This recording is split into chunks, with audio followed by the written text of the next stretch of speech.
Indonesia merupakan negara terkenal yang memiliki banyak keanekaragaman suku dan budaya, yang tersebar di berbagai kepulauan Nusantara.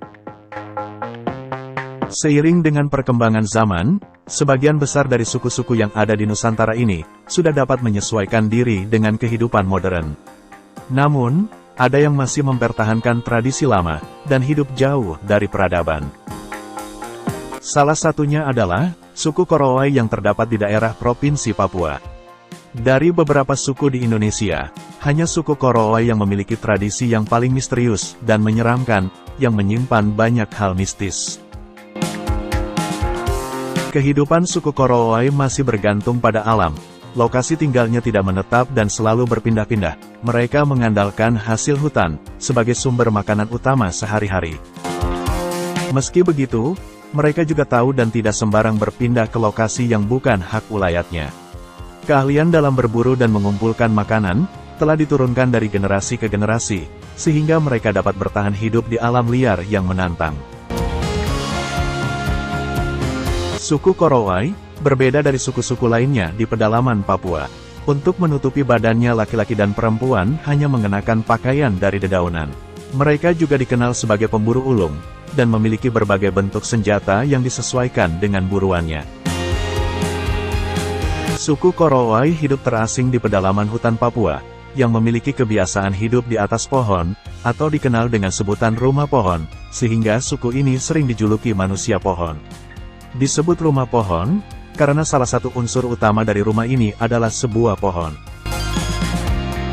Karena hidup dan tinggal di alam liar, banyak terdapat berbagai macam gangguan, baik dari serangan hewan buas, resiko banjir, maupun gangguan makhluk roh-roh jahat, sehingga demi melindungi diri, mereka berinisiatif memilih untuk membangun tempat beristirahat di atas pohon yang cukup tinggi.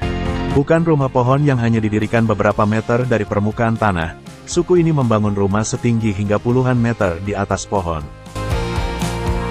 Namun, bukannya merasa berbahaya tinggal di tempat ketinggian, hal ini tentu terkait dengan kepercayaan mereka, bahwa semakin tinggi rumah yang mereka huni, maka akan semakin aman dari gangguan. Proses membangun rumah pohon, bermula dengan pemilihan pohon yang kuat dan tinggi. Rumah pohon dibangun menggunakan peralatan sederhana dan bahan yang sangat sederhana pula. Semua bahannya diperoleh dari tumbuh-tumbuhan, dindingnya dari kulit pohon, lantainya dari ranting-ranting pohon, sedangkan atapnya dibuat dari susunan daun hutan. Konon, benarkah suku Korowai menganut paham kanibalisme? Menurut keterangan oleh beberapa wisatawan, suku ini masih melakukan ritual memakan daging manusia, namun tidak di setiap saat.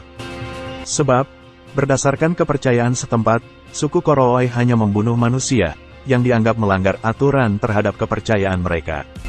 Seperti diketahui memiliki ilmu jahat, atau disebut kuah-kuah, akan diadili jika banyak bukti kuat yang memberatkannya, dia akan segera dibunuh dan dimakan.